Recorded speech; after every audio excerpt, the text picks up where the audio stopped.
Hi ချစ်တော်ရဲ့ဒီနေ့ဝဝတငယ်ချင်းလေးဖူးဖူးရဲ့မွေးနေ့ဖြစ်ပါတယ်ဝမ်းတို့တငယ်ချင်းလေးအကုန်လုံးကို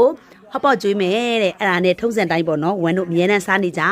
လမ်း80 18ကြားမှာရှိတဲ့ဟော့ချီလင်းဟော့ပေါ့ဆိုင်ကိုသွားစားကြပါတယ်ဝဝကတော့အရင်ဦးဆုံးရောက်တာပေါ့နော်အရင်ဦးဆုံးရောက်တာနဲ့ဝဝကတော့ဘာမှမပြောတော့ဘူးပဇွန်တွေကိုထိုင်ပြီးတော့တင်နေပါတယ်တင်နေတဲ့အချိန်မှာမှတငယ်ချင်းလေးတွေကရောက်လာကြတယ်ပေါ့အဲ့ဒါနဲ့လက်အိတ်တွေစွတ်ပြီးတော့ပဇွန်တွေကိုတင်ကြမယ်ဝဝကလေဟော့ပေါ့သွားစားပြီးဆိုရင်လေပဇွန်ကိုလေအမြဲတမ်းဒီလိုတင်ပြီးမှပဲလေသူများနဲ့စားရင်လေအဲ့လိုကျွေးချင်တာဝဝရဲ့စေတနာလေဝဝကပဇွန်နေအရင်တင်ပြီးတော့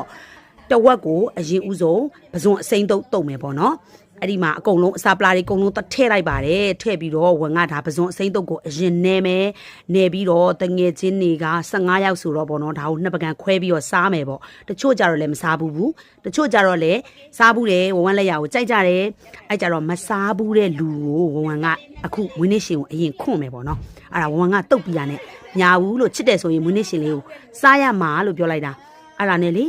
လုံးဝမစားဘူးတဲ့မွေးနေ့ရှင်လေးကလေမဲရှုံနဲ့လေဝဝကိုချစ်လို့စားရှာတယ်တနာပါတယ်မျက်နှာလေးကိုရှုံနေ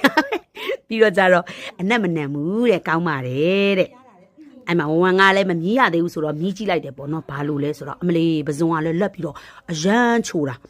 ကြိုက်တဲ့လူလေးတွေကတော့လေဟောပကံလေးတွေနဲ့ခွဲပြီးဆိုတာနဲ့ဟောလူစားကြတယ်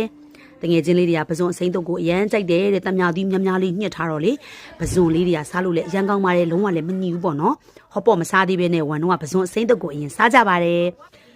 ပြီးတော့ဟောပေါ့အရေးလေးလည်းလာချပြီးအချိုရဲ့ဒီဘက်ကမာလာဟင်းရေအလဲရတုံရန်ဟင်းရေပါကဲအသားတွေကိုအရင်ဦးဆုံးထည့်ပါပြီဒါလူမစုံသေးဘူးနော်ဟိုဘက်မှာလည်းတဝိုင်းရှိသေးတယ်ဒါဝမ်တို့အရင်ဦးဆုံးစားမယ်ဟောပေါ့အိုးအရင်ပြတာပါဟောချီလင်ကတော့ဝမ်ကတော့ရမ်းကြိုက်တယ်အရသာလည်းမှုေးတယ်တရုတ်အနံ့ပေါ့နော်အဲ့လိုမျိုးကြိုက်တဲ့လူလေးတွေဆိုသွားစားပါအချိုဘက်ကဆိုလေ तू က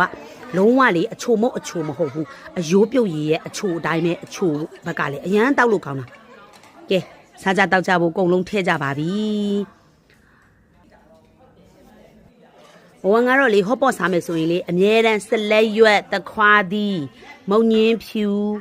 ခါကျက်ဥအမြဲတမ်းမှားတယ်ဘာဖြစ်လို့လဲဆိုတော့အဲ့လိုမျိုးလေးလေအရွက်လေးနဲ့ထုတ်စားရတာခါကျက်ဥလေးတွေကိုကိုက်စားရတာဝမ်ကအရန်ကြိုက်တယ်အဲ့ဒါအချင်းလေးနဲ့လေအဲ့လိုပဇွန်လေးတွေဆိုလဲအချင်းလေးနဲ့တို့ပြီးတော့ခါကျက်ဥလေးကိုက်လိုက်စလက်ရွက်လေးစားလိုက်မုံညင်းဖြူလေးစားလိုက်နဲ့ဟောတော့တခွားသီးကိုနော်ယုံကလေးလာမှတ်ရတယ်ခွက်ကွက်နဲ့စားလိုက်တာဝမ်ကတော့ဟောပဇွန်လေးတွေကိုလည်းဒီမှာအချင်းလေးနဲ့နှစ်ပြီးတော့ပဇွန်အစိမ်းလေးကိုလည်းစားတာအမလီအရန်ကောင်းနော်ဝမ်တို့အဖွဲရလေအဖွဲလဲညီးတယ်စားပြီးတောက်ပြီးကြပြီဆိုရင်